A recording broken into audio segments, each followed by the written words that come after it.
Hello there. Welcome back to the channel. For those of you that are joining the first time, please hit the subscribe button. Hang out for one of my stories. Maybe you'll enjoy some of them. Look at the other ones. For those of you that have been here before, welcome back. I appreciate you guys. The topic of this video right here is one that I have purposely stayed away from, but I'm getting a lot of comments from people asking me the question, did you have sex in prison? Were you able to have sex with an officer in prison? I've gotten 30, 40 comments from people asking me this question. The reason I've stayed away from the topic, in all honesty, is I don't want to seem like it's a sensitive topic. I don't want to seem disrespectful to anyone. I want to protect the anonymity of everyone involved because the truth of the matter is that I was able to have sex with officers and certain civilians that worked inside of the prison system. I always say a guy can do 25 years in prison, 30 years in prison, and the opportunity may never arise for him to become intimate with someone in there. So that opportunity arose for me many, many times, and or I created the opportunity many times. So I'll go through the incidents that happen and how they happen, and but I'm going to leave out details. I mean, I'm not going to. This is not a pornographic video where I'm going to start explaining intimate details. I'll just explain to you how the situations arose. Anytime a man, especially, is talking about like having sex with women, I don't want you to think that I'm bragging or boasting about it, or it's just I'm going to give you the reality of what transpired and how it happened in a respectful way, and so that's the proper way to do it, I think. Anyway, the first time that I was able to be intimate with a woman, have sex with a woman, I wasn't locked up too long. I was in Rikers Island, and I was in an MO dorm, which stands for mental observation. The courts had asked for an evaluation on me to see if I was fit to be in front of the judge. And so this dormitory would have therapy sessions where you would meet with a therapist once a week. And so I'm changing these women's names too, because I'm going to protect as I said, the anonymity of these women. So this first woman, we'll call her Jennifer. And Jennifer comes into the dormitory, and she's a beautiful woman, 27 years old, very attractive, young woman. And she is the therapist. And she comes in and introduces herself to the dormitory because she's just starting the position. And she says, "How are you? I'm Jennifer. I'll be the therapist for the dorm. And you'll meet another therapist tomorrow who will handle the other half of you. I will handle half of you myself." And everyone's checking this woman out. I mean, even the officers can't believe how beautiful she is. Very attractive woman. And so it turns out that I end up going to meet with her in the office. They usually meet once a week. You meet once a week with your therapist. And so I end up in the room with her the first time, but it's a room where people could see you in the room with her because there's a plexiglass window. The room was in the dormitory. You just go in there and shut the door. There's an officer sitting outside the door, even though his back is to us, because he's watching the dorm. So I end up in this room with her, and any man or woman knows that right away you can sense chemistry. You can read body language. You could look at someone's eyes. You could tell if something is there or not. And I was, of course, attracted to this female who was a 27-year-old beautiful young woman. I was the same age. I was 24, 25 years old at the time. And so the flirtation is there with the eyes and the body language. But during this first meeting, she says to me, "Okay, what would you like to discuss today? We could talk about anything that you like. So what would you like to discuss in this session?" And I said, "I don't know. I mean, whatever you want to talk about. You could ask me any questions you want." She goes, "Why don't you just start by telling me what's on your mind today?" And I said, "If I tell you what's on my mind, I'm going to solitary confinement." And she says, "I wouldn't send you to solitary confinement." So I said, "Yeah, but if I tell you what's on my mind, you want me to be honest with you, I'll be honest with you. But if I tell you, I think it's going to make you uncomfortable. I don't want to make you uncomfortable." And obviously, she knows she's an intelligent woman. She's an intelligent woman. She has to know exactly what I'm referring to. And she keeps pushing me to say it. And so I tell her, I says, you want to know what's on my mind? I says, putting you on the desk and having sex with you right now. And so when I say that to her, she's just staring at me. She doesn't say anything. So I tell her, am I in trouble now? Are you okay? You all right? And she said, I wish there was a curtain on the window. That was her response. So I said, give me your hands. And she put her hands on the desk, and I took her by her hands, and that was the beginning. I realized that she had an attraction for me. I had one for her, and she was willing to take this a little further. And so instead of meeting with her once a week, she starts calling me every morning into her office. And I have to tell her, listen, Jennifer, you got to chill out because everyone sees this. Prisoners have eyes and they pay attention to everything. And you're calling me in here every day. And she's like, I don't care. And she's always bringing some type of paperwork that to pretend we're filling out. And she's got a hand in between my legs and she's feeling me. And as I said, I'm not making this a pornographic thing, but the point I'm making is that we start touching each other. We start feeling each other, but we don't really have the opportunity to do anything because of the situation that we're in.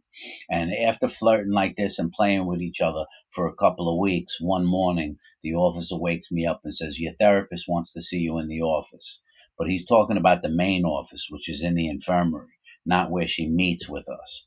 And so the officer writes me a pass, and I go down to meet her in her main office. And when I walk into the office, I shut the door, and there's no windows in this office, and nobody can see us. And it's like 9:30 in the morning, right? It's really early. And so she puts the phone in front of me and says, make a phone call to someone.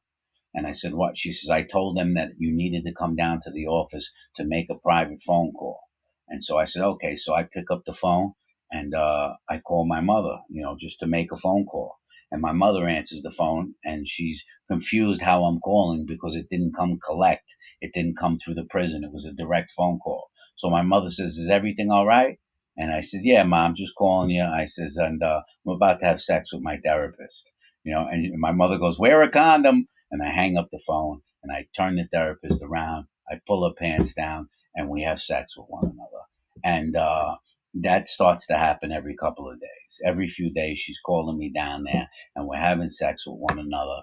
And of course, it's enjoyable. I mean, she's enjoying it as well. We're both loving it. We're having fun. It's exciting. It's an adrenaline rush. And, that's was the first time I was able to have sex with a woman while I was in prison.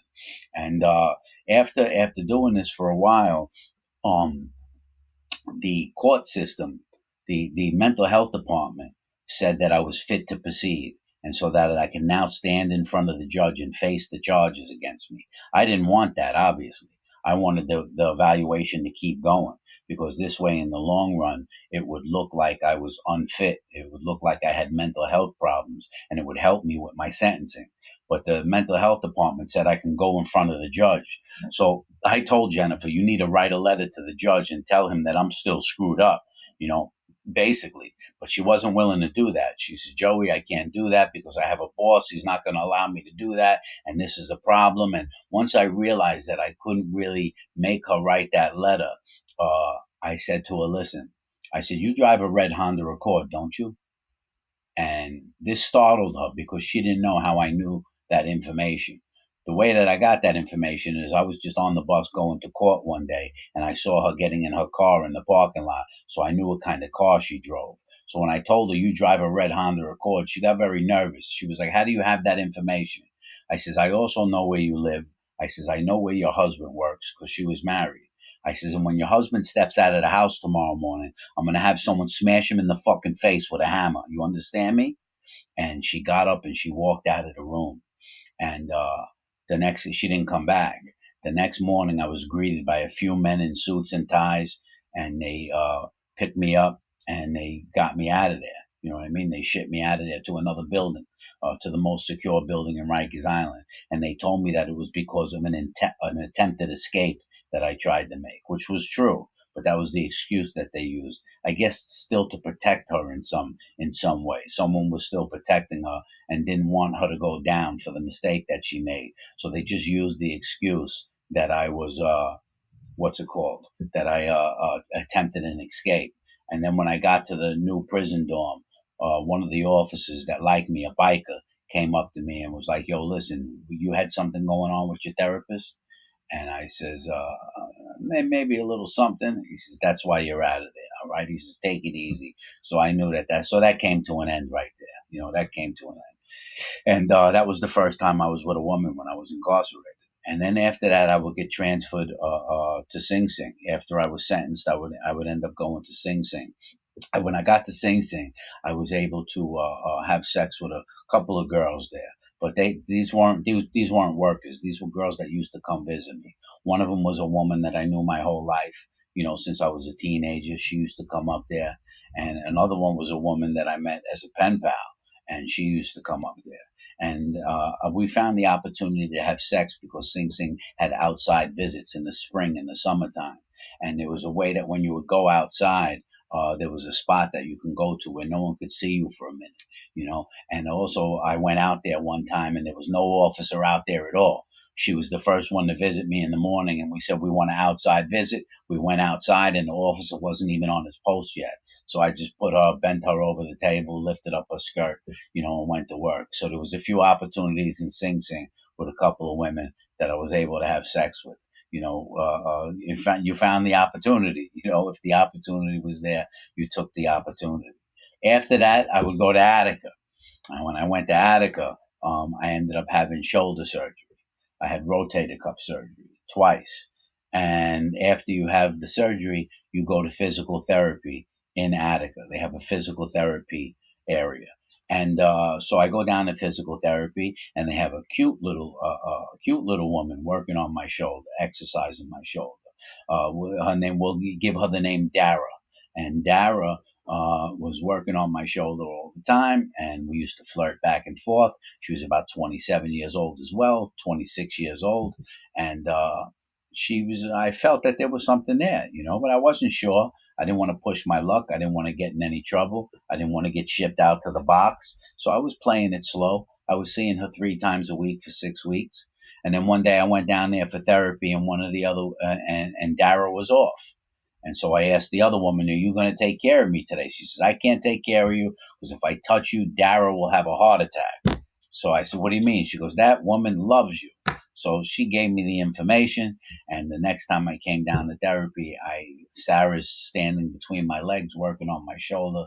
I grab her and pull her against me, and she's giggling and laughing. And so I know if the opportunity ever arises, that to take advantage of that opportunity. And the opportunity arose. She wanted me to work with one. You ever see those big rubber balls? Like you throw them, you sit on them to do an abdomen workout, or she had me throwing it against the wall to exercise the rotator cuff muscle like that. But that was done in the back room out of the officer's view, and so she brings me back there to do that exercise.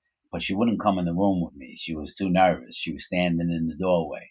And afterwards, I told her, I whispered in her ear, I said, "If you ever bring me in that room again," I says, "we're having sex. I'm pulling you in that room." And the next time I went to therapy, she said, "Fish, would you like to use the ball in the back room?" And I told her, "You remember what I told you, right?" She said, "Would you like to use the ball?" I said, "Yes, Dara, sure." And we went in the back room. As soon as I got her back there, she practically raped me. I mean, we pull our pants down, and we just went at it. And we were doing that a lot. We're doing that three times a week. We're finding the opportunity to have sex with one another. And that was a lot of fun, obviously, too. It was an adrenaline rush for both of us, because you can't get caught. You get caught, forget about it. And, and she was writing me letters when she got home, and she really liked me, this woman. But what happens is the prisoners realize something is going on. The prisoners realize something's going on, and they inform the officers, because I told you the prisoners are always haters. They're always ratting. You know what I mean? And if you have something that they don't have, they hate you. And so they inform the officers that something's going on, but they can't catch us. You know what I mean? And so one day I'm walking to physical therapy in the hallway, and I turn the corner, and there's a group of correctional officers with black leather gloves, nightsticks. They throw me under the stairwell. They start threatening me. If they didn't like me, I was in Attica for a while. If they didn't like me, they probably would have hurt me really bad. They just tell me, "Fish, don't ever come to physical therapy again." I tried to say something. They said, "Keep your mouth shut and don't ever come down here." so I couldn't go down there no more. That was a wrap with Dara. You know what I mean? And so it was out the window. And then also in Attica, I got married. I got married in Attica. I got married to a woman that I knew my whole life, and we were able to go on conjugal visits every 45 days. This marriage was almost like a mutual understanding. You know, she knew that I wasn't, crazy in love with her, and we knew each other since we were kids. And she was like, "I'll come up there, and I'm going to spend time with you and hang out." And so she used to come up there, and we used to, have sex, in the conjugal visit, and it's like you're an animal waiting in a cage for her to come every 45 days, you know. And so we were married for a while, and we'd go every month and a half. But then I divorced her, and I married a sweetheart. I married a sweetheart, Kim. Kim was someone else I knew from when I was a teenager, from my neighborhood, and she passed away. She passed away from leukemia while I was married to her. My wife died, at 28 years old. But before that, we would go on our conjugal visits every 45 days and spend time together. And it was really sad, man. I loved Kim, and it wasn't just a prison marriage. And I thought I was going to come home and be with that woman. And I lost it to the blood cancer. It was crushing, it was crushing. It was also the same month I had lost my grandfather, and then lost my best friend in Iraq. So I always forget that those 2 months was some of the hardest of my prison time. But so I was with Kim for a while. Then when I went to Kim's funeral, I'm going to catch flack for this one. When I went to Kim's funeral, in chains and shackles, they took me from Attica all the way to Long Island. And when I walk into the funeral, a woman approaches me, a very beautiful woman approaches me, and we start talking. And she would later become my wife. I would be married for a third time while I was in Attica prison. And then we would go on the conjugal visits every 45 days for years, and really, really good woman. Really have nothing negative to say about this woman. She took good care of me, and she was a special woman. And but she couldn't handle it. She couldn't handle being married to me. Like, she couldn't handle being home alone. She couldn't handle me being locked away. Every time I was called her, she was crying, "I can't take this. I miss you. I love you." And it was just too hard for her, So we end up going our separate ways, And so that was the four women in Attica that I was able to become intimate with. And let me say this, that a lot of people think that most prisoners marry women who have low self-esteem, or women who are overweight and obese, or when, that wasn't the case. That is the case with a lot of people. That wasn't the case in my scenario. These women were very intelligent women. Kim was a physical therapist from a beautiful family with a great job, and $1 million home.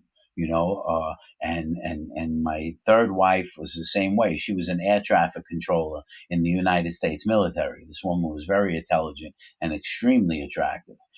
So it wasn't a matter of them having low self-esteem. It was a matter of them of falling in love. How could you not fall in love with me? Look at me. I'm just kidding. I'm playing around. But yeah, I mean, these were true and sincere feelings going away, and I know people can knock me a little. "Oh, you were married 3 times in prison," or this.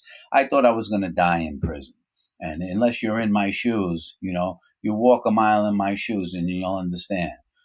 I thought I was going to die in the prison system, and I didn't want to be alone. I didn't want to be without anyone, and I wanted to have relationships and intimacy like anybody else would. I was a healthy young man. And, so that just basically sums up, why I was married a few times to these women, and would be with them. I end up eventually getting transferred out of Attica. I end up in Mid Orange prison. And when I'm in Mid Orange prison, I end up having sex with one of the female correctional officers, two of them in Mid Orange. But the first one this is a little funny because they were upstairs and downstairs from each other. The first officer was the barbershop officer. She was in charge of the barbershop where they cut all the hair. A very attractive blonde headed woman. And I was the barbershop porter. So I would sweep and mop after all the prisoners left when they were done cutting hair.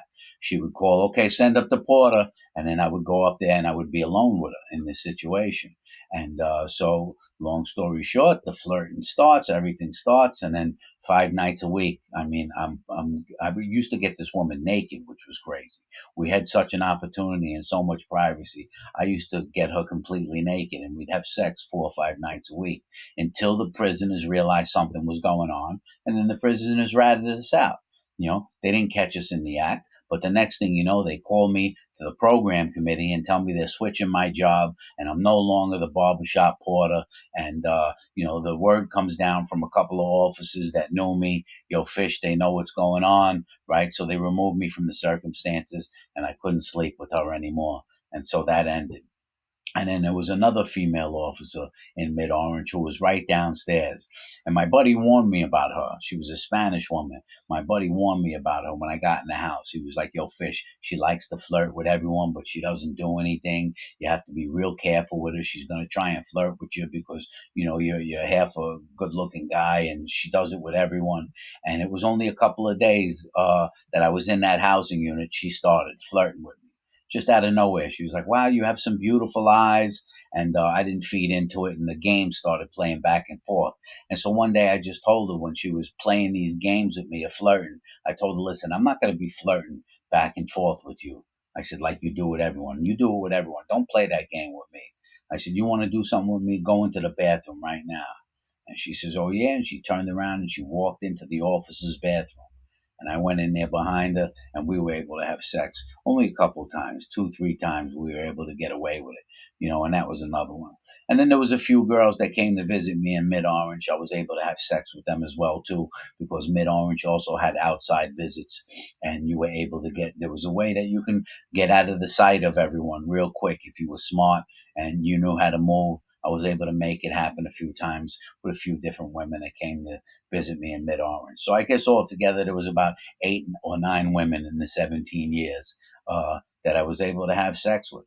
As I said, most guys could do 25, 30 years. They never have that opportunity, but I guess I made it last and I made it work because I knew how to keep my mouth shut. I knew how to move.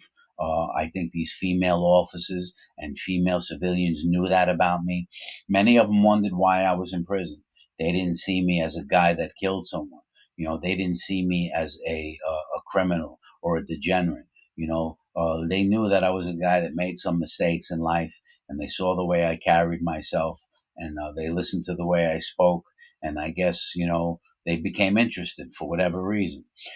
But as I said, it wasn't, the opportunities were there and I took advantage of the opportunities but I didn't take advantage of them. There's a big difference. And we were just having fun.